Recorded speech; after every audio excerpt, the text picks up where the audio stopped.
بصوا يا جماعة، أنا 100 مرة قبل كده قلت بيت المهمل بيخرب قبل بيت الظالم. بيت المهمل بيت المهمل.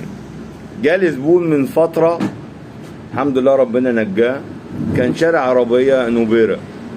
العربية كانت حالتها تعبانة يعني، وطلعت جربتها وكان عنده مشكلة في الكنترول وكده، عملناه له الحمد لله. المهم أنا بجرب العربية، قلت له يا حاج العربية عاوزة كاوتش. كاوتش رايح في داهية. أنا قلت له يا حاج العربية تجيب كاوتش، لو معكش فلوس هات حتى 2 قدام واستنضف 2 من ال4 وحطهم ورا. اقسم بالله ده اللي قلته للزبون.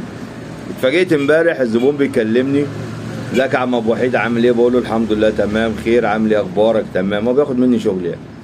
قال لي والله خير الحمد لله، بس عملت حادثه بالعربيه. خير يا حاج؟ العجله ضربت والعربيه عملت حادثه اتبهدلت. طب يا حاج ما انا قلت لك يا حاج. هتيجي تقول لي ما هو ممكن ما يكونش معاه فلوس. يا جماعه في حاجات ما ينفعش فيها الاستهتار، في حاجات ما ينفعش فيها التأخير. معكش فلوس اركن عربيتك. روحك مش لعبة، روحك وروح عيالك ومراتك واهلك مش لعبة. معكش فلوس ما تركبهاش، اركنها لما ربنا يكرمك تجيب فردتين. الفردة ضربت، العربية اتبهدلت، الدنيا خربت معاه. طب انت دلوقتي عشان ما كانش معاك توفر فردتين، ايه الحل دلوقتي؟ ايه الوضع بقى؟ فتحت بقى معاك بقى كاوتش بقى وبيبان وربنا وكبوت وحتى الطابلوت دغدغ، الباب والرفارف. ايه ليه كده؟ كمان انت معاك كاوتش تعبان تمشي بتجري ليه؟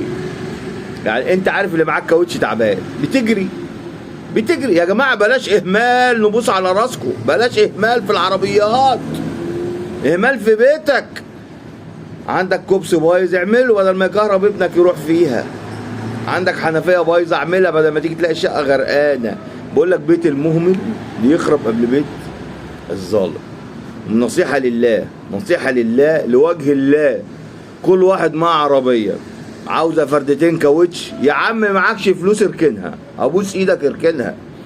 انت هتأذي نفسك وهتأذي ناس. انت ممكن تخش في واحد تموته. انتوا ليه الاستهتار ده؟ ليه؟ احنا الشعب الوحيد اللي بيغير حاجه لما تبوظ. انا راجل بتاع قطع غير بقول لك كده، الشعب الوحيد اما يغير حاجه لازم تقف. غساله عندك فيها صوت لا لما تخرب، تلفزيون بيطفي لما يولع، عربيه فيها صوت لا لما تقفش. احنا كده خليها تخرب وعشان نصلحها، يا جدعان بلاش اهمال، ابوس ايديكم بلاش والله العظيم اهمال في كل حته، اتقوا الله. ادوكوا شايفين حوادث النقل اللي شغاله كل يوم، ما هو ده اهمال برضه.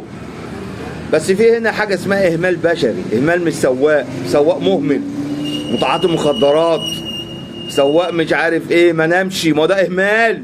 كل ده اهمال. ربنا يستر علينا وعليكم. ابوس ايديكم بلاش اهمال.